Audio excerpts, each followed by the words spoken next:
ನಮಸ್ಕಾರ. ನಕ್ಷತ್ರಗಳ ಕಲಿಕೆಗೆ ಸ್ವಾಗತ. ನೀವಿಂದು ಆಲಿಸಲಿದ್ದೀರಿ ಭಾರತೀಪುರ ಕಾದಂಬರಿಯ ಅಧ್ಯಾಯ 12. ಜಗನ್ನಾಥನ ಕತೆ ಮುಗಿದ ಮೇಲೆ ಬಾ ಚಿಕ್ಕಿ ಏನು ಮಾಡ್ತಿದ್ದರೋ ನೋಡೋಣ ಎಂದು ರಾಯರು ಎದ್ದರು. ತನ್ನ ಕತೆ ಕೇಳಿಸಿಕೊಂಡು ಅವರು ಬರೇ ನಕ್ಕಿದ್ದರು. ಚಿಕ್ಕಿ ಕೊಟ್ಟ ಮಣೆಯ ಮೇಲೆ ಕೂತರು. ಇನ್ನರ್ಧ ಗಂಟೆ ಹಸು ತಡ್ಕೊಳ್ಳಿ ಎಂದು ಚಿಕ್ಕಿ ಅರಳು ಹಿಟ್ಟು ಕಲಿಸಿ ಕೊಡ್ಲಾ ಎಂದರು. ರಾಯರು ಬೇಡ ಅಂದರು. ಒಳಗೆ ಚಿಕ್ಕಿ ತಾವೇ ಸ್ವತಃ ಜಿಲೇಬಿ ಮಾಡುತ್ತಿದ್ದರು. ಅಡಿಗರಿಗೆ ಜಿಲೇಬಿ ಬಲು ಪ್ರಿಯವಾದ ತಿಂಡಿ. ಅಡಿಗರು ಊಟಕ್ಕಿರುತ್ತಾರೆಂದು ಚಿಕ್ಕಿಯ ಸಡಗರ ನೋಡಿ ಜಗನ್ನಾಥನಿಗೆ ನಗು ಬಂತು. ದೊಡ್ಡ ತಪ್ಪಲೆಯಲ್ಲಿ ಮಾಡಿದ ಅನ್ನ, ಬೋಗುಣಿ ತುಂಬ ಮಾಡಿದ ಹುಳಿ ತಿನ್ನಲು ಎಂದಿನಂತೆ 20-25 ಬ್ರಾಹ್ಮಣರು. ಇವತ್ತು ಇಲ್ಲವೆಂದು ಚಿಕ್ಕಿಗಾಗಿದ್ದ ದುಃಖ ಇಳಿದಂತೆ ಕಂಡಿತು. ಆಳುಗಳು ಉಣ್ಣುತ್ತಾವೆ ಅಥವಾ ಕೊಟ್ಟಿಗೆ ಕೆಲಸದ ಹೊಲತಿ ಇದ್ದಾಳೆ ಎಂದವರು ಸಮಾಧಾನ ಪಟ್ಟಿರಬೇಕು. ಚಿಕ್ಕಿಗೆ ಕೊಟ್ಟಿಗೆ ಕೆಲಸದ ಹೊಲತಿ ಎಂದರೆ ಪ್ರೀತಿ. ಹಂದಿಯ ಮರಿಗಳ ಹಾಗೆ ಅವಳಿಗೆ ಮಕ್ಕಳೆಂದು ಅವರು ಹಾಸ್ಯ ಮಾಡಿದ್ದನ್ನು ಜಗನ್ನಾಥ ಕೇಳಿದ್ದಾನೆ. ಮೈಲಿಗೆಯಲ್ಲಿದ್ದಾಗ ಅವಳ ಜೊತೆ ಚಿಕ್ಕಿಯ ಕಷ್ಟ ಸುಖದ ಮಾತು ನಡೆಯುವುದು. ಎಷ್ಟು ಕುರ್ತೆಗಳೇ ನಿಂಗೆ ಎಂದು ಹಾಸ್ಯದಿಂದ ಶುರುವಾದ್ದು ಅವಳ ಗಂಡನ ಹಾದರ, ಹಿರಿಮಗನ ಕುಡಿತದ ಚಟ, ತೆರಬಾಕಿ ಮಾಡಿಕೊಂಡ ಹಳಿಯನ ಸಮಾಚಾರ. ಕಿರಿಮಗಳು ಮೋಸ ಮಾಡಿ ತೀರ್ಥಹಳ್ಳಿಯ ಹೊಲೆಯನೊಬ್ಬನ ಜೊತೆ ಓಡಿ ಹೋದ್ದು. ಚಿಕ್ಕಮಗಳೂರು ಕಾಫಿ ತೋಟಕ್ಕೆ ಹೋದ ಮಗನೊಬ್ಬ ಒಮ್ಮೆಯಾದರೂ ಹಿಂದಕ್ಕೆ ಬಾರದ್ದು. ಮಗುವನ್ನು ದೆಯ್ಯ ಮಾಡಿ ಬಿಟ್ಟಿತ್ತು. ಇತ್ಯಾದಿ ಮಾತುಗಳು ಆರಾಮಾಗಿ ಚಿಕ್ಕಿಗೆ ಸ್ನಾನದ ಹೊತ್ತಾಗುವ ತನಕ ಹರಡಿಕೊಳ್ಳುತ್ತೆ. ಹಿಟ್ಟು ಕಲಿಸುತ್ತಿದ್ದ ಚಿಕ್ಕಿ ಶ್ರೀಪತಿ ರಾಯರಿಗೆ ಹೇಳಿದಳು. ಅವಕ್ಕೆ ಹಾಸಕ್ಕೆ ಒದೆಯೋಕೆ ಬೇಕಾದಷ್ಟು ಇರುವಾಗ ದೇವಸ್ಥಾನದೊಳಗೆ ಹೋಗಿ ಅವಕ್ಕೇನು ಕಡಿಬೇಕಾಗಿದೆ ಹೇಳಿ? ಚಿಕ್ಕಿ ನೇರವಾಗಿ ವಿಷಯಕ್ಕೆ ಬಂದರೆಂದು ಜಗನ್ನಾಥನಿಗೆ ಖುಷಿಯಾಯಿತು. ಹಾಗಲ್ಲ ಚಿಕ್ಕಿ, ನಮ್ಮ ದೇಶದಲ್ಲಿ ಈ ಕೀಳು ಜನ ಬಂಡಾಯ ಇದ್ದಾಗಲೇ ನಮ್ಮ ಜೀವನಕ್ಕೊಂದು ಅರ್ಥ ಬರೋದು. ವಿಯೆಟ್ನಾಂ ದೇಶದ ಬಡ ರೈತರು ನೋಡಿ ಅಮೇರಿಕಾದಂಥ ದೇಶನೇ ಎದುರು ಹಾಕ್ಕೊಂಡು ಹೋರಾಡ್ತಾ ಇದ್ದಾರಲ್ಲ, ಅದೇ ಈ ಕಾಲದ ಅದ್ಭುತ ಸಂಗತಿ. ಹಾಗೇನೇ ಅಮೇರಿಕಾದ ನೀಗ್ರೋಗಳ ಹೋರಾಟ. ಇಂತಹ ಜನ ಎದ್ದು ನಿಂತಾಗ ಅವರ ಜೀವನ ಅರಳೋದು ಮಾತ್ರವಲ್ಲ, ನಮ್ಮ ಜೀವನನೂ ಅರಳುತ್ತೆ. ಅವರು ಮನುಷ್ಯರಾಗದ ಹೊರತು ನಮ್ಮ ಮನುಷ್ಯತ್ವನೂ ಅಪೂರ್ಣವಾಗಿಯೇ ಉಳಿಯುತ್ತೆ. ಚಿಕ್ಕಿಯ ಮುಖದಲ್ಲಿ ಸಹನೆ ನೋಡಿ ತನ್ನ ಮಾತುಗಳೆಲ್ಲ ಭಾಷಣದಂತಾಗಿ ಬಿಟ್ಟಿತ್ತೆಂದು ಜಗನ್ನಾಥನಿಗೆ ನಾಚಿಕೆಯಾಯಿತು. ನನಗೆ ನಿನ್ನ ಮಾತು ಅರ್ಥವಾಗಲ್ಲ ಜಗಣ್ಣ. ಈಗ ಒಲೆಯರು ಮಕ್ಕಳನ್ನು ಸ್ಕೂಲಿಗೆ ಕಳಿಸಿದರೆ ಅವಕ್ಕೆ ದುಡ್ಡು ಸಿಕ್ಕುತ್ತಂತೆ. ಆ ದುಡ್ಡನ್ನು ಏನು ಮಾಡ್ತಿದ್ದಾವೆ ಗೊತ್ತಾ? ಕುಡಿದು ಹಾಳು ಮಾಡ್ತಿದ್ದಾವೆ. ಅವಕ್ಕೆ ಉದ್ಧಾರ ಆಗಬೇಕು ಅಂತ ಅನ್ಸದ ಹೊರತು ನೀ ಮಾಡೋದೆಲ್ಲ ನೀರಿನಲ್ಲಿ ಹೋಮ ಮಾಡಿದಂತೆ. ಚಿಕ್ಕಿ ನುಟ್ಟಿಸಿರು ಬಿಟ್ಟು ಹೇಳಿದರು. ಹಾಗಲ್ಲ ಚಿಕ್ಕಿ, ನಾವು ಉಪಕಾರ ಮಾಡಿದರೆ ಅವರು ಸರಿ ಹೋಗಲ್ಲ ನಿಜ. ಅವರು ನಮ್ಮನ್ನು ಧಿಕ್ಕರಿಸಿ ನಿಲ್ಲಬೇಕು. ಆಗ ಅವರಿಗೆ ತಾವು ಮನುಷ್ಯರು ಅನಿಸತ್ತೆ. ತಾವು ಕೀಳು ಜನ ಅನ್ನೋದನ್ನು ಅವೇ ಒಪ್ಪಿಕೊಳ್ಳೋ ಹಾಗೆ ನಾವು ಮಾಡಿದ್ದೀವಲ್ಲ, ಇದು ಭಯಂಕರ ವಿಷಯ. ಅದಕ್ಕೆ ನಾನು ಏನೋ ಮಾಡೋ ಜಗಣ್ಣ, ಮನೆತನದ ಮರ್ಯಾದೆ ಮರಿಬೇಡ. ಸೂರ್ಯನ ತಿನ್ನಕ್ಕೆ ಹೋಗಿ ಹನುಮಂತ ಮೂತಿ ಸುಟ್ಕೊಂಡಂತೆ ರಾಯರನ್ನ ಕೇಳು ಹೇಳ್ತಾರೆ. ನೀನಿನ್ನು ಕೂಸು. 3 ದಿನ ನಿನಗೆ ಎಚ್ಚರನೇ ಬರಲಿಲ್ಲ. ಅಡಿಗರು ತೊಡೆ ಮೇಲೆ ಮಲಗಿಸಿಕೊಂಡು ಮೃತ್ಯುಂಜಯ ಜಪ ಮಾಡ್ತಾ ಕೂತರು. ನಿನ್ನಮ್ಮ ಎದುರು ಕೂತು ಕಣ್ಣೀರಿಡ್ತಾ ದೇವರನ್ನ ಬೇಡಿಕೊಂಡ್ರು. ಒಬ್ಬನೇ ಮಗ ಉಳಿಸುವಂತ ದೇವರ ಕೋಣೆ ಎದುರು. ನಂಗಿನ್ನು ಕಣ್ಣಿಗೆ ಕಟ್ಟಿದ ಹಾಗಿದೆ. ಮನೆಯಲ್ಲಿ ಎಲ್ಲರೂ ಉಪವಾಸ. ನಿಂಗೆ ತುಂಬ ಚಿಟಿಕೆ ಹಾಕಿ ಎಷ್ಟು ಸುಟ್ಟರೂ ದ್ಯಾಸ ಬರಲಿಲ್ಲ. ಕೊನೆಗೆ ನಿನ್ನನ್ನು ಮಂಜುನಾಥ ಸ್ವಾಮಿಗೆ ಬಂಗಾರದ ಕಿರೀಟ ಮಾಡಿಸಿ ಕೊಡ್ತೀನಿ ಅಂತ ಹರಕೆ ಹೇಳಿಕೊಂಡ ತಕ್ಷಣ ನೀನು ಕಣ್ಣು ಬಿಟ್ಟೆ. ಇದನ್ನೆಲ್ಲ ನೀನು ಈಗ ಮರೆತು ಬಿಡೋದು ಸರಿಯೇ? ರಾಯರು ತುಂಬ ಸಹಾನುಭೂತಿಯಿಂದ ಚಿಕ್ಕಿಯ ಕಡೆಗೆ ನೋಡುತ್ತಿದ್ದರು. ಉದ್ವೇಗದಲ್ಲಿದ್ದ ಚಿಕ್ಕಿಗೆ ಏನು ಹೇಳುವುದು ಸರಿ ಇಲ್ಲವೆನಿಸಿ ಜಗನ್ನಾಥ ಸುಮ್ಮನಾದ. ಯೋಚನೆ ಮಾಡಬೇಡಿ ಅಮ್ಮ, ಜಗಣ್ಣ ದುಡುಕ್ತಾನೆಂತ ತಿಳಿಬೇಡಿ. ರಾಯರು ಸಂತೈಸುವ ಮಾತಾಡಿದರು.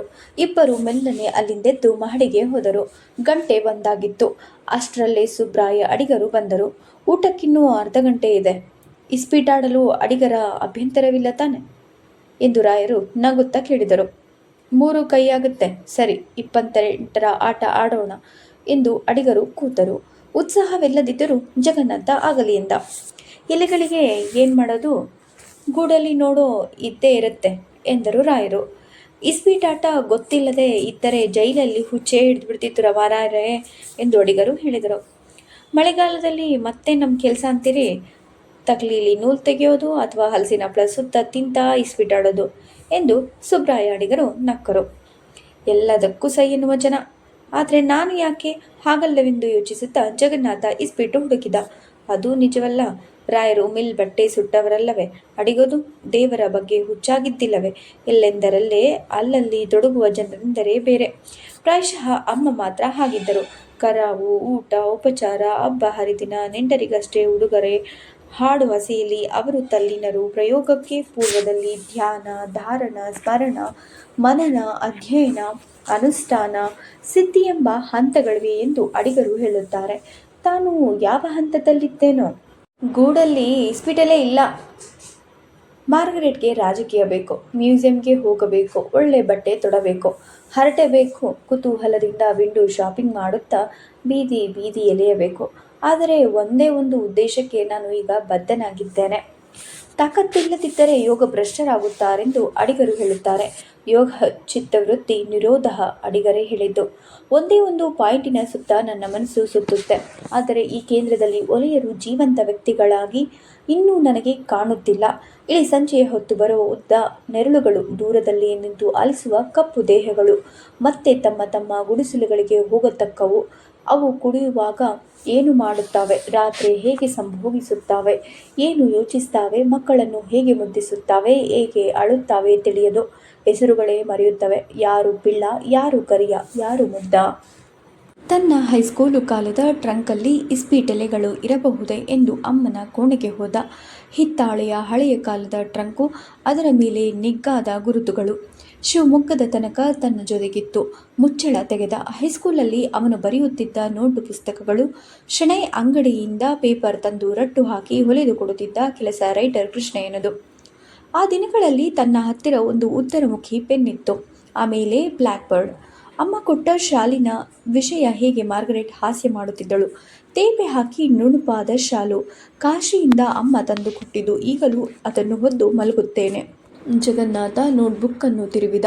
ಕ್ಲೈವ್ ಬಗ್ಗೆ ಪೇಜಿನ ಮೇಲೆ ಶ್ರೀ ಮಂಜುನಾಥ ಪ್ರಸನ್ನ ಎಂದು ಬರೆದಿದ್ದ. ಇನ್ನೊಂದು ಪುಸ್ತಕದ ಮೇಲೂ ಶ್ರೀ ಮಂಜುನಾಥ ಪ್ರಸನ್ನ. ಖಾಲಿ ಜಾಗದಲ್ಲೆಲ್ಲ ಶ್ರೀ ಮಂಜುನಾಥ ಪ್ರಸನ್ನ. ಆಗ ಎಡಗಣ್ಣು ಅದುರಿದರೆ, ಎಡಗಾಲು ಎಡವಿದರೆ, ಪ್ರಶ್ನೆ ಪತ್ರಿಕೆಗೆ ಕೈಯೊಡ್ಡುವಾಗ ಮಂಜುನಾಥನ ಸ್ಮರಣೆ. ತಮಾಷೆ ಎಂದರೆ ಈಗಲೂ ನನಗೆ ಮಂಜುನಾಥನ ಸ್ಮರಣೆ ರೀತಿ ಬೇರೆಯಷ್ಟೇ. ಪೆಟ್ಟಿಗೆಯ ಸಂದಿಯಲ್ಲಿ ಇಸ್ಪೀಟ್ ಪ್ಯಾಕಿತ್ತು. ಕಿವಿ ಮಡಚಿದ ಎಲೆಗಳು. ರಾಯರಿಗೆ ಜಾರೋದೇ ಇಲ್ಲ. ಬಹು ಅಳೆಯದು ಎಂದು ಕೂಗಿ ಹೇಳಿದ. ಆಗತ್ತೆ ಬಿಡು ಎಂದರು ರಾಯರು. ರಾಯರೇ ಮೂವರಿಗೂ ಎಲೆ ಹಂಚಿದರು. ಅಡಿಗರ ಹೊಟ್ಟೆ ಗೊಳ್ ಎಂದು ಶಬ್ದ ಮಾಡಿತು. ಹಸ್ವಾಗ್ತಾ ಇರ್ಬೋದಲ್ಲ ಎಂದ ಜಗನ್ನಾಥ. ಇನ್ನರ್ಧ ಗಂಟೆ ಕಾಯ್ಬೋದು, ಪರವಾಗಿಲ್ಲ ಎಂದರು ಅಡಿಗರು. ರಾಯರು ಆಟ ಹೇಳಿದರು. ಜಗನ್ನಾಥ ಒಂದು ಸಂಖ್ಯೆ ಮೇಲೇರಿಸಿದ. ಅಡಿಗರು ಬೇಡ ಎಂದರು. ಟ್ರಂಪ್ ಎಂದು ಹೇಳಿದರು. ಜಗನ್ನಾಥ ಡೈಮಂಡ್ ಎಂದ. ಡಿಪ್ ಎಂದರು ರಾಯರು. ಎಸ್ ಎಂದು ಜಗನ್ನಾಥ ಡಿಪ್ ತೆಗೆದು ಮುಖ ಸಿಂಡರಿಸಿದ. ನಿಮ್ಮದು ಉಳಿತಾ ಎಂದು ಅಡಿಗರಿಗೆ ಹೇಳಿದ. ನಿಮ್ಮ ಹಿರೇಮಗ ಏನು ಮಾಡ್ತಾ ಇದ್ದಾನೆ ಅಡಿಗರೇ? ಜಗನ್ನಾಥ ಕೇಳಿದ. ಅದೊಂದು ಕತೆ. ಇವಳಿಗೂ ನನ್ನ ಸೊಸೆಗೂ ಎಣ್ಣೆ ಸೀಗೆ ನಿತ್ಯ ರಾತಂತ. ಮಗನಿಗೂ ಪೌರಾಹಿತ್ಯ ಸೇರದು. ನಿನ್ನ ಇಷ್ಟದಂತೆ ಮಾಡಯ್ಯ ಎಂದೆ. ಶಿವಮೊಗ್ಗದಲ್ಲಿ ಹೋಟ್ಲ್ ಸೇರಿದ್ದಾನೆ. ಎರಡನೇ ಅವಳನ್ನು ಸಾಗರಕ್ಕೆ ಕೊಟ್ಟಿದ್ದೇನಲ್ಲ. ಗಂಡ ಸತ್ತು ಈಗ ಮನೆ ಸೇರಿದ್ದಾಳೆ. ಅವಳಿಗೆ 3 ಹೆಣ್ಣು. ನಾನೇ ಮದುವೆ ಮಾಡಬೇಕು. ನನ್ನ ಮಗಳಿಗೂ ಇವಳಿಗೂ ಸರಿ ಇಲ್ಲ ಅಂತೂ ನಡೀತಿದೆ. ಅಡಿಗರು ವ್ಯಸನದಿಂದ ಹೇಳಿಕೊಂಡರು. ಆದರೂ ಮುಖದಲ್ಲಿ ನಗೆ ಇತ್ತು. ನೈಲ ತೋರಿಸಿಬಿಟ್ಟು ಹೇಳಿದರು. ನನಗೂ ಈಚೆಗೆ ಮೈಯಲ್ಲಿ ಸರಿಯಿಲ್ಲ ಜಗಣ್ಣ. ಇಂದಿನ ಹಾಗೆ ಸರ್ಕಿಟ್ ಮಾಡಲಾರೆ. ಆಟದಲ್ಲಿ ಸೋತ ಮನೆ ಜಗನ್ನಾಥನೇ. ಚಿಕ್ಕಿ ಬಂದು ಊಟಕ್ಕೆ ಕರೆದರು. ಮೂವರು ಹೋಗಿ ಊಟಕ್ಕೆ ಕೂತರು. ಮನೆಯ ಅರ್ಚಕರು, ಅಡಿಗೆಯವರು, ಅವರ ಮಕ್ಕಳು ಎಲ್ಲರ ಊಟ ಮುಗಿದಿದ್ದರಿಂದ ಈಗ ಊಟಕ್ಕೆ 3 ಆದರು. 3 ಜನರಿಗೂ ಚೆನ್ನಾಗಿ ಹಸಿವಾಗಿತ್ತು. ತುಂಬ ಸುಖದಿಂದ ಸಾರಿನ ಅನ್ನ ಊಟ ಮಾಡುತ್ತಾ ಅಡಿಗರು ಅದು ಇದು ಮಾತಾಡಿ ಕೊನೆಗೆ, ನಿಜವೋ ಜಗನ್ನಾಥ ನಾನು ಕೇಳಿದ್ದು ಎಂದರು. ಜಗನ್ನಾಥ ನಿಜ ಎಂದ. ಅಡಿಗರೇ ಮುಖ್ಯ ವಿಷಯಕ್ಕೆ ಬಂದರೆಂದು ಜಗನ್ನಾಥನಿಗೆ ಸಂತೋಷವಾಯಿತು. ನೋಡು ಜಗನ್ನಾಥ, ನೀನು ತಿಳಿದವನು. ಅಹಂಕಾರದಿಂದ ಮುಕ್ತರಾಗದ ಹೊರತು ಇಂತಹ ಕ್ರಿಯೆಗೆ ನಾವು ಕೈ ಹಾಕೋದು ಸರಿಯಲ್ಲ. ಯಾಕೆಂದರೆ ಇಡೀ ಊರಿನ ಭವಿಷ್ಯನ ಒಳಪಡಿಸೋ ಪ್ರಶ್ನೆ ಇದು. ಚಿಕ್ಕಿ ಮಾತು ಕೇಳುವ ಆಸಕ್ತಿಯಿಂದ ಬೋಂಡ ಬಡಿಸಲು ಬಂದರು. ಅಡಿಗರಿಗೆ ಪ್ರಿಯವಾಗಿದ್ದ ಹೀರೆಕಾಯಿ ಬೋಂಡ ಎಲ್ಲರ ಎಲೆಗಳ ಮೇಲೂ ಯಥೇಚ್ಛ ಬಿದ್ದವು. ಚಿಕ್ಕಿಗೆ ಸಾಕು ಸಾಕು ಎನ್ನುವ ಗಮನ ಮೂವರಿಗೂ ಉಳಿದಿರಲಿಲ್ಲ. ನಿಷ್ಠುರವಾಗಿ ಮಾತಾಡದಿದ್ದರೆ ಅಡಿಗರಿಗೆ ಅಪಚಾರ ಮಾಡಿದಂತೆನ್ನಿಸಿ ಜಗನ್ನಾಥ ಹೇಳಿದ. ನಿಮ್ಮ ವಾದ ಗೊತ್ತು ಅಡಿಗರೆ. ಅವಧೂತನಾದವನಿಗೆ ಮಾತ್ರ ಈ ಸಾಮಾಜಿಕ ಕಟ್ಟಳೆಗಳನ್ನು ಧಿಕ್ಕರಿಸೋ ಅಧಿಕಾರವಿರೋದು ಅಂತ ತಾನೇ ನೀವು ಹೇಳೋದು? ಅಡಿಗರು ಹುಳಿಯನ್ನು ಕಲಿಸುತ್ತಾ ಬೋಂಡ ಬಾಡಿಸಿಕೊಂಡು ತಿನ್ನುತ್ತಾ ಒಂದು ಕ್ಷಣ ಕಣ್ಣು ಮುಚ್ಚಿದ್ದು ಆಮೇಲೆ ತುಂಬ ಖಂಡಿತವಾಗಿ ಹೇಳಿದರು. ಹೌದು, ಅವಧೂತನಿಗೆ ನೈವೇದ್ಯವೂ ಒಂದೇ, ಅವೇದ್ಯವೂ ಒಂದೇ. ಸಮದರ್ಶಿಯವ. ಪರಮಹಂಸರಿಗೆ ಯಜ್ಞೋಪವೀತ ಹಾಕಿಕೊಂಡಿದ್ದೇನೆಂಬ ಅಹಂಕಾರವು ಅಡ್ಡ ಬಂತಂತೆ. ಕಿತ್ತೊಗೆದರು. ಎಸೆದ ಎಂಜಲೆಲೆಯಿಂದ ನಾಯಿ ಕಾಗೆಗಳ ಜೊತೆ ಅನ್ನ ಹೆಕ್ಕುವ ನನ್ನ ಗುರುವಾಗಿ ಕಂಡರು. ಅಂಥವರಿಗೆ ಮಾತ್ರ ಹೊಲೆಯನೇನು, ಬ್ರಾಹ್ಮಣನೇನು? ಈ ಪರಿಚಿತ ವಾದಗಳು ಜಗನ್ನಾಥನನ್ನು ನಿಜವಾಗಿ ಕೆಣಕಲಿಲ್ಲ. ಆದರೆ ಅಡಿಗರ ಮಾತಿನ ಹಿಂದಿದ್ದ ಆವೇಶವನ್ನು ಗೌರವದಿಂದ ಕಂಡು ಏನು ಹೇಳಿದರೆ ಈಗ ಸರಿಯಾದೀತೆಂದು ಚಿಂತಿಸಿದ. ಅವಧೂತನಾಗದೆ ಯಾವ ಕ್ರಿಯೆಯೂ ಸಾಧ್ಯ ಇಲ್ಲ ಅಂತ ನೀವು ಹೇಳೋದಾದರೆ ಈ ಸಾಮಾಜಿಕ ಜೀವನದಲ್ಲಿ ಸಂಸಾರಿಯಾಗಿ ಇದ್ದುಕೊಂಡು ಅರ್ಥಪೂರ್ಣವಾದ ಮೂಲಭೂತವಾದ ಯಾವ ಕ್ರಿಯೆಯನ್ನು ಮಾಡೋಕೆ ಸಾಧ್ಯವಿಲ್ಲ ಎಂದ ಹಾಗಾಯಿತು ಅಲ್ಲವೇ? ಅಂದರೆ ಸಮಾಜದೊಳಗೆ ಏನೂ ಅರ್ಥ ಇಲ್ಲ, ಅರ್ಥ ಇರೋದೆಲ್ಲ ಈ ಸಮಾಜನ ಮೀರಿ ನಿಂತ ಮೇಲೆ ಎಂದ ಹಾಗಾಯಿತು. ರಾಯರು ಕುತೂಹಲದಿಂದ ತನ್ನ ಮಾತು ಕೇಳುತ್ತಿದ್ದರು. ಚಿಕ್ಕಿ ಜಿಲೇಬಿಯನ್ನು ಬಡಿಸಿದರು. ಸಾಕೆಂದು ಅಡಿಗರು ಕೈಯಡ್ಡ ಮಾಡಿದರೂ ಕೇಳದೆ ಅವರ ಕೈಯಡ್ಡವಾಗದ ಮೇಲೆಯ ಮೂಲೆ ಹುಡುಕಿ ನಿಮಗೆ ಪ್ರಿಯವಾದ್ದಲ್ಲವೇ ಎಂದು 2 ಜಿಲೇಬಿ ಹಾಕಿಬಿಟ್ಟರು. ಈ ದಾಕ್ಷಿಣ್ಯ ಉಪಚಾರಗಳ ಯುದ್ಧದಲ್ಲಿ ಅಡಿಗರಿಗೆ ಜಗನ್ನಾಥನ ಮಾತು ಕೇಳಿಸದಂತೆ ಕಾಣಲಿಲ್ಲ. ಜಿಲೇಬಿಯನ್ನು ಬಹಳ ಇಷ್ಟಪಟ್ಟು ತಿನ್ನುತ್ತಾ ಹೇಳಿದರು. ನೋಡು ಜಗಣ್ಣ, ನನಗೆ ಜನಿವಾರವಿದೆ. ಇದು ನನ್ನ ಜೀವನೋಪಾಯದ ಲಾಂಛನ ಅಷ್ಟೇ. ಇದರಿರೋದ್ರಿಂದ ಪೌರೋಹಿತ್ಯಕ್ಕೆ ಕರೀತಾರೆ, ದೇವಸ್ಥಾನದಲ್ಲಿ ಸಾಮವೇದದ ಸೇವೆಗೆ ಕರೀತಾರೆ, ನೀಲಕಂಠೇಶ್ವರನ ಅರ್ಚೆಗೆ ನೀನೇ ನೇಮಿಸಿದ್ಯಾ. ಆದರೆ ದೇವರ ಕೈಯಲ್ಲಿ ಬಿದ್ದರೆ ನಾನು ಮಂಗಳಾರತಿಯಲ್ಲಿ ಇರೋ ಕರ್ಪೂರದಂತೆ ಉರಿದು ಹೋಗ್ತೀನಿ. ಕರ್ಮ ಕಂಟಿಕೊಂಡಿರೋ ತನಕ, ವ್ಯಾಮೋಹಿ ಆಗಿರೋ ತನಕ ಈ ಲೋಕದ ಆಚಾರ ಎಲ್ಲ ಬೇಕಾಗುತ್ತೆ. ಕೊನೆಯಲ್ಲಿ ಏನೂ ಇಲ್ಲ. ಏನೋ ಪಾಯಿಂಟ್ ಮಾಡಲು ಹೋಗಿ ಅಡಿಗರು ಇನ್ನೇನೋ ಹೇಳಿಬಿಟ್ಟರು. ಅವರ ಮಾತಿನ ಕ್ರಮವೇ ಹಾಗೆ, ಭಾವನೆ ಬೀಸಿದತ್ತ ಅಲಿಯುವ ಮಾತುಗಳು. ಜಗನ್ನಾಥ ವ್ಯಂಗ್ಯವಾಗಿ ಮಾತಾಡಿ ಅಡಿಗರ ಗಮನವನ್ನು ಸೆಳೆಯಲು ನೋಡಿದ. ಹೃತ್ಪೂರ್ವಕವಾದ ಮಾತುಗಳೆಲ್ಲ ಅಡಿಗರ ಭೋಳೆ ಮನಸ್ಸಿನಲ್ಲಿ ಜಿಲೇಬಿಯಂತೆ ಹಿತವಾಗಿ ಕರಗಿಬಿಡುತ್ತವೆ ಅನ್ನಿಸಿದ್ದರಿಂದ, ಪುರಾಣ ಏನು ಹೇಳುತ್ತೆ ನೋಡಿ, ಬ್ರಹ್ಮರ್ಷಿ ವಸಿಷ್ಠ ಊರ್ವಶಿ ಅನ್ನೋ ಸೂಳೆ ಮಗ ಈ ವಸಿಷ್ಠ ಅರುಂಧತಿ ಎನ್ನುವ ಹೊಲತಿಯನ್ನು ಮದುವೆ ಮಾಡಿಕೊಂಡ. ಮದುವೆಯಾಗೋ ವಧುವವರು ಈ ಹೊಲತಿ ದರ್ಶನ ಮಾಡಲೇಬೇಕು. ಆದ್ದರಿಂದ ಎಂಥ ಕ್ರಾಂತಿಕಾರಕ ಧರ್ಮ ನಮ್ಮದು ಅಲ್ವಾ ಎಂದ. ಹೌದು ಎನ್ನುವ ಹಾಗೆ ಅಡಿಗರು ಮತ್ತು ಚಿಕ್ಕಿ ತಲೆ ಹಾಕಿದ್ದು ನೋಡಿ ಜಗನ್ನಾಥನಿಗೆ ರೇಗಿತು. ಇದನ್ನೇ ನಾನು ಆತ್ಮವಂಚನೆ ಅನ್ನೋದು. ಬೋಳೆತನದಷ್ಟು ಅಪಾಯ ಇನ್ನೇನೂ ಇಲ್ಲ ಅಡಿಗರೆ. ಹೀಗೆಲ್ಲ ಹೇಳೋ ಧರ್ಮ ನಮ್ಮ ದೇಶನ ಏನು ಮಾಡಿದೆ ನೋಡಿ. ಇಷ್ಟೆಲ್ಲ ಕ್ರಾಂತಿಕಾರಕ ಕಥೆಗಳನ್ನು ಕಟ್ಟಿರೋ ದೇಶದಲ್ಲಿ ಸಮಾಜ ನೂರಾರು ವರ್ಷಗಳಿಂದ ಇದ್ದ ಹಾಗೆ ಇದೆಯಲ್ಲ, ಅದಕ್ಕೇನು ಕಾರಣ ಹೇಳಿ? ಮೇಲಿನವ್ರ ಮೇಲೆ, ಕೆಳಗಿನವರು ಕೆಳಗೆ ಉಳಿಯೋ ಹಾಗೆ ಬೆಣ್ಣೆ ಹಚ್ಚೋ ಕೆಲಸ ಮಾಡ್ತಾವೆ ಈ ಪುರಾಣಗಳು, ಈ ನಂಬಿಕೆಗಳು. ಸುಬ್ರಾಯ ಅಡಿಗರು ಸಿಟ್ಟಾಗಲಿಲ್ಲ. ರಾಯರು ಈ ಚರ್ಚೆಯಿಂದ ಹಿಂದೇನೂ ಪ್ರಯೋಜನವಿಲ್ಲ ವೆನ್ನುವಂತೆ ಅನುಮಾನದಿಂದ ಜಗನ್ನಾಥನನ್ನು ದಿಟ್ಟಿಸುತ್ತಾ ಊಟ ಮುಗಿಸಿ ಕಾದರು. ಇನ್ನೊಂದೇ ಒಂದು ಎಂದು ಚಿಕ್ಕಿ ಬಡಿಸಿದ 2 ಜಿಲೇಬಿಗಳಲ್ಲಿ ಒಂದನ್ನು ಅಡಿಗರು ಎತ್ತಿಕೊಂಡರು.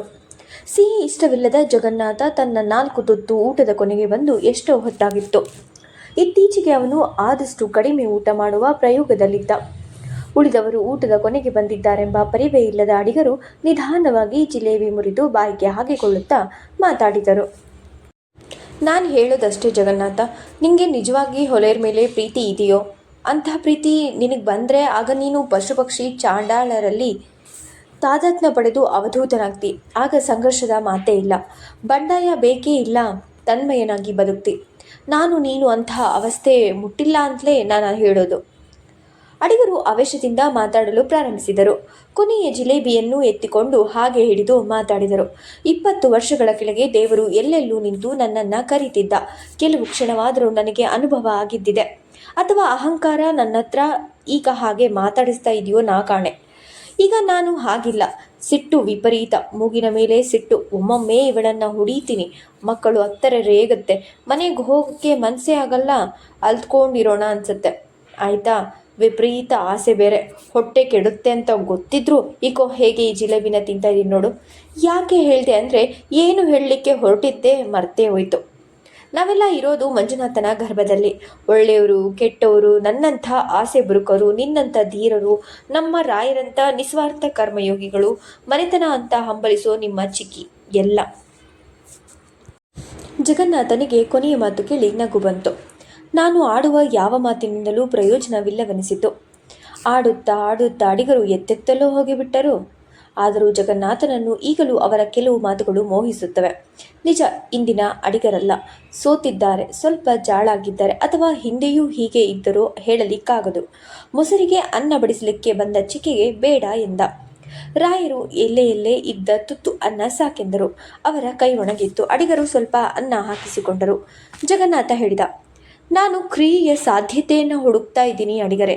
ಯಾಕೆ ಹೇಳ, ನಮ್ಮಲ್ಲಿ ಏನಾಗಿದೆ ಅಂದರೆ ಸಮಾಜದ ಹೊರಗಿರೋ ಅವಧೂತರು ಮಾತ್ರ ಪರಮ ಕ್ರಾಂತಿಕಾರರಾಗಲು ಸಾಧ್ಯವಾದ್ದರಿಂದ ಸಮಾಜ ಜೀವನದೊಳಗೆ ಅಡಿಗರು ಮಧ್ಯ ಪ್ರವೇಶಿಸಿದರು.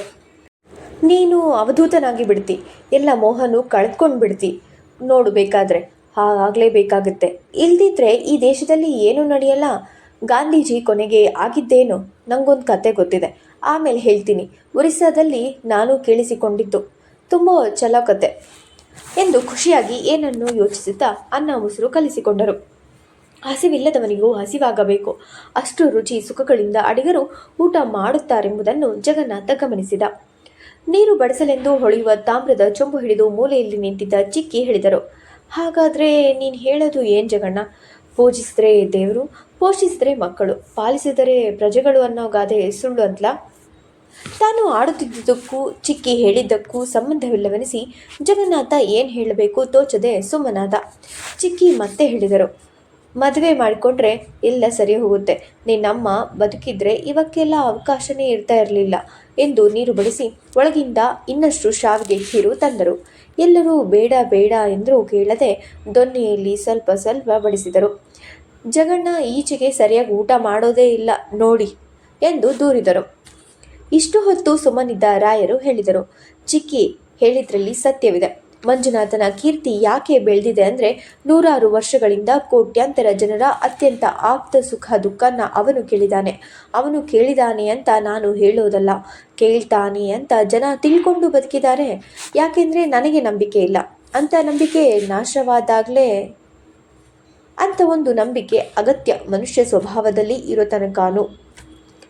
ಅಂದರೆ ಈ ನೆಲದಲ್ಲಿರೋ ತಾಮ್ರನ ಅಗೆದು ತೆಗೆಯೋದ್ರಿಂದ, ಊರಿಗೆ ಎಲೆಕ್ಟ್ರಿಸಿಟಿ ಬರೋದ್ರಿಂದ, ಆಸ್ಪತ್ರೆಗೆ ಎಕ್ಸ್ರೇ ಪ್ಲಾಂಟ್ ತರಿಸೋದ್ರಿಂದ, ಅಂದರೆ ಕ್ರಮೇಣ ವೈಜ್ಞಾನಿಕ ದೃಷ್ಟಿ ಬೆಳೆಯೋದ್ರಿಂದ ಈ ನಂಬಿಕೆ ಅಗತ್ಯ ತನಗೆ ತಾನೇ. ಹೋಗಲ್ಲ ಕಣೆಯ ಜಗಣ್ಣ, ಹೋಗಲ್ಲ. ರಷ್ಯಾದಲ್ಲಿ ದೇವರನ್ನ ನಾಶ ಮಾಡಿದ್ರು, ಏನಾಯಿತು? ಸ್ಟಾಲಿನ್ನೇ ದೇವರಾದ ಅಲ್ವಾ? ಹೀಗೆ ವಾದ ಮಾಡೋದು ಸ್ಕೂಲ್ ಡಿಬೇಟ್ ಆಗುತ್ತೆ ಅಷ್ಟೆ. ಒಂದಲ್ಲ ಒಂದಿನ ಸಾಯಬೇಕಾದ ನಾವು ಏನು ಮಾಡಿ ಪ್ರಯೋಜನ ಅಂತ ಹೇಳಿದಂತೆ ಆಗತ್ತೆ. ಇಬ್ಬರ ಕೈಯೂ ಒಣಗುತ್ತಿತ್ತು. ಇನ್ನೇನು ಹೇಳಬೇಕೆನ್ನುವಷ್ಟರಲ್ಲಿ ಅಡಿಗರು ಮಾತಿಗೆ ಶುರು ಮಾಡಿದರು. ನಾನು ಕೊನೆಯಲ್ಲಿ ಹೇಳೋದಿಷ್ಟೇ, ತೀವ್ರತೆ ಇಲ್ಲದೆ ಇದ್ದರೆ ಬದುಕಿದ್ರು ಸತ್ತಿದ್ದ ಹಾಗೆ. ಪರಮಹಂಸರು ಪಾದದಲ್ಲಿ ಮುಟ್ಟಿದಾಗ ವಿವೇಕಾನಂದರಿಗೆ ಕಾಲಿನ ಬುಡದ ನೆಲನೇ ಕುಸಿಯೋ ಹಾಗೆ ಆಗಿ ಭೀತಿ ಹುಟ್ಟಿತ್ತಂತೆ. ದೇವರ ಕೈಯಲ್ಲಿ ಬಿದ್ದಾಗ ನಾವು ಹಾಗೆ ಉರಿತಾ ಇರ್ತೀವಿ, ಅಲುಗಾಡಿ ಹೋಗ್ತೀವಿ. ಅಂತಹ ತಲ್ಲಣನ ಒಂದಲ್ಲ ಒಂದ್ಸಲ ಅನುಭವಿಸದೇ ಇದ್ದರೆ ಎಲ್ಲ ವ್ಯರ್ಥ. ನಿಜ, ಭಯಂಕರವಾದ ಭೀತಿ ಹುಟ್ಟುತ್ತೆ. ಎಲ್ಲ ಕಳ್ಚಿಕೋತಾ ಹೋದ ಹಾಗೆ ಆಗುತ್ತೆ. ರೋಮಹರ್ಷವಾಗುತ್ತೆ. ಹೀಗೆ ಸೃಷ್ಟಿಲಿ ಕರಗಿ ಹೋಗುವಾಗ ನಾನು ಪ್ರತ್ಯೇಕ ವಸ್ತು ಅನ್ನೋ ಭಾವನೆ ಮಾಯವಾಗಬೇಕಲ್ಲ. ಅದೇ ನೋಡಿ ಬಹಳ ಕಷ್ಟ.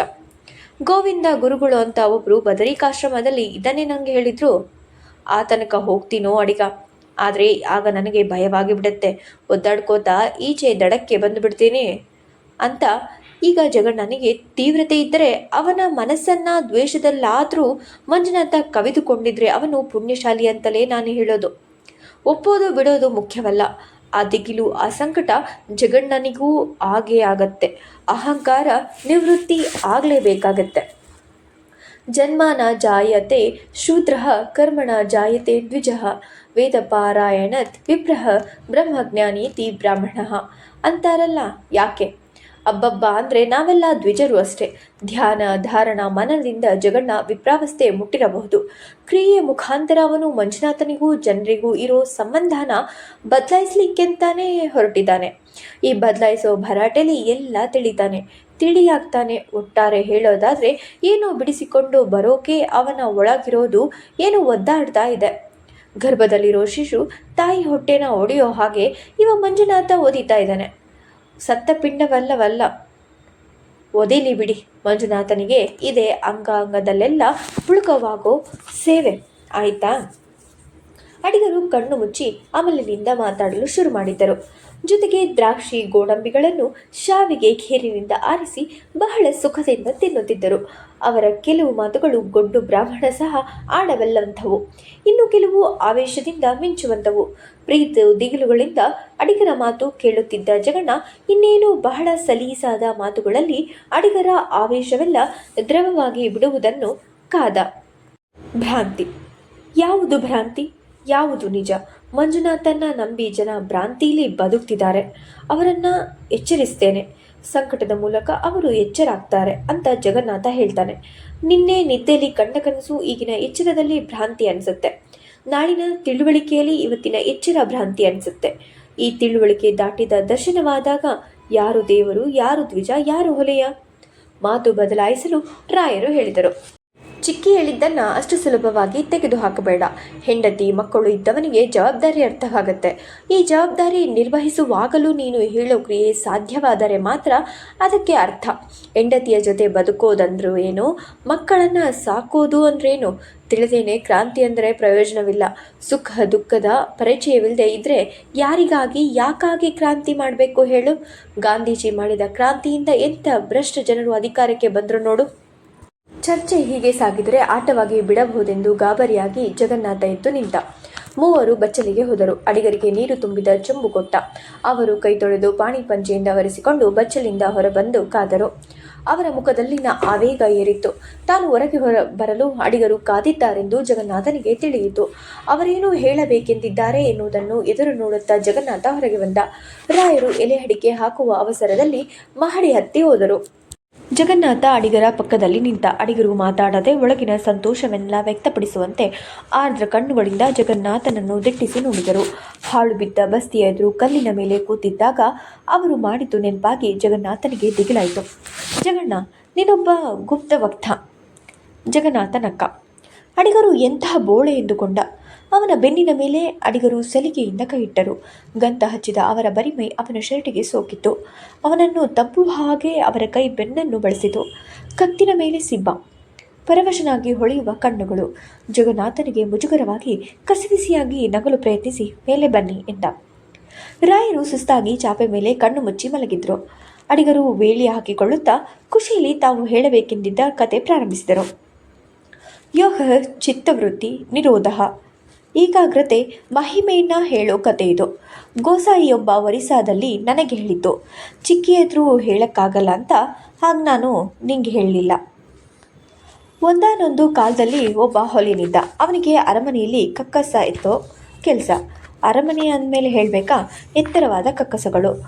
ಒಂದು ದಿನ ಅವ ಕಕ್ಕಸ ಎತ್ತಕ್ಕೆ ಹೋಗಿದ್ದಾಗ ರಾಣಿ ಕೂತಿದ್ದಳು. ಅವನು ಇಡೀ ಜನ್ಮದಲ್ಲಿ ಗೌರವ ವರ್ಣದ ಸ್ತ್ರೀಯ ಭಾಗಗಳನ್ನು ನೋಡಿದ್ದೇ ಇಲ್ಲವಾದ್ದರಿಂದ ಹಗಲು ರಾತ್ರಿ ಅವನಿಗೆ ಅದೇ ಧ್ಯಾನವಾಗಿ ಬಿಟ್ಟಿತು. ರಾಣಿಯ ಬೆತ್ತಲೆ ಮೈ ಹೇಗಿರುತ್ತೆ ಅಂತ ಕಲ್ಪಿಸಿಕೋತ ಅವ ಅನ್ನ ಬಿಟ್ಟ, ನೀರು ಬಿಟ್ಟ, ನಿದ್ದೆ ಬಿಟ್ಟ, ಸ್ನಾನ ಬಿಟ್ಟ. ಅವನ ಮುಖ ಬತ್ತಿತ್ತು, ಕಣ್ಣು ಗುಳಿಬಿದ್ದವು, ಗಡ್ಡ ಬೆಳೆಯಿತು, ತಲೆಗೂದಲು ಜಡೆಯಾಯಿತು. ಹೊಲೆಯಿನ ಹೆಂಡತಿಗೆ ಗಾಬರಿಯಾಯಿತು. ತನ್ನ ಗಂಡ ಯಾಕೆ ಹೀಗೆ ಕೃಶಾಗಿದ್ದಾನೆ ತಿಳಿದೆ, ಕಾರಣ ಹೇಳು ಅಂತ ಅವನನ್ನು ಕಾಡಿದಳು, ಬೇಡಿದಳು. ಒಂದು ದಿನ ಅವ ಹೀಗೆ ಆಯಿತು ಅಂತ ಹೇಳಿದ. ಹೆಂಡತಿ ಬಹಳ ದಿನ ಯೋಚಿಸಿದಳು. ಗಂಡನ ಪ್ರಾಣ ಉಳಿಯೋದು ಎಲ್ಲಕ್ಕಿಂತ ಮುಖ್ಯ ಅಂತ ಅವಳಿಗೆ ಧೈರ್ಯ ಬೆಳೀತು. ಕೊನೆಗೊಂದು ದಿನ ಹೇಗೋ ಮಾಡಿ ರಾಣಿನ ನೋಡೇ ಬಿಟ್ಟಳು. ರಾಣಿ ಅವಳ ಕಥೆಯನ್ನು ಕೇಳಿ ನಕ್ಕಳು. ಆಗಲಿ ಅಂದಳು, ನಿನ್ನ ಗಂಡನ್ನ ಕರ್ಕೊಂಬ, ನನ್ನ ಇಡೀ ದೇಹನ್ನ ಅವನು ಬೆತ್ತಲೆ ನೋಡಬಹುದಂತೆ ಅಂತ ಅಂದಳು. ಹೊಲೆಯ ಬಂದ, ನಿಂತ, ನೋಡಿದ. ಬೆತ್ತಲೆಯಾಗಿ ರಾಣಿ ನಿಂತಿದ್ದಾಳೆ. ಆದರೆ ಆಶ್ಚರ್ಯ ಅಂದರೆ ಅವನ್ನೇ ಧ್ಯಾನಿಸಿ ರಾಣಿ ಬೆತ್ತಲೆ ದೇಹನ ನೋಡೋ ಹೊತ್ತಿಗಾಗಲೇ ನೋಡಬೇಕೆನ್ನೋ ಮೋಹದಿಂದ ಅವ ಪಾರಾಗಿ ಬಿಟ್ಟಿದ್ದ, ಯೋಗಿಯಾಗಿ ಬಿಟ್ಟಿದ್ದ. ಜಟೆ ಗಡ್ಡಗಳು ಬೆಳೆದ ಹೊಲೆಯನನ್ನ ರಾಣಿ ನೋಡಿದಳು. ಬೆತ್ತಲೆ ರಾಣಿನ ಹೊಲೆಯ ನೋಡಿದ. ಅವಳ ಪಾದ ಮುಟ್ಟಿ ಹೊಲೆಯ ನಮಸ್ಕಾರ ಮಾಡಿದ. ಹೊಲೆಯನ ಪಾದ ಮುಟ್ಟಿ ರಾಣಿ ನಮಸ್ಕಾರ ಮಾಡಿದಳು. ನಾನು ಹೇಳ್ತಾ ಇದ್ದ ಮಾತಿನ ತಾತ್ಪರ್ಯ ಎಲ್ಲ ಈ ಕಥೆಯಲ್ಲಿದೆ.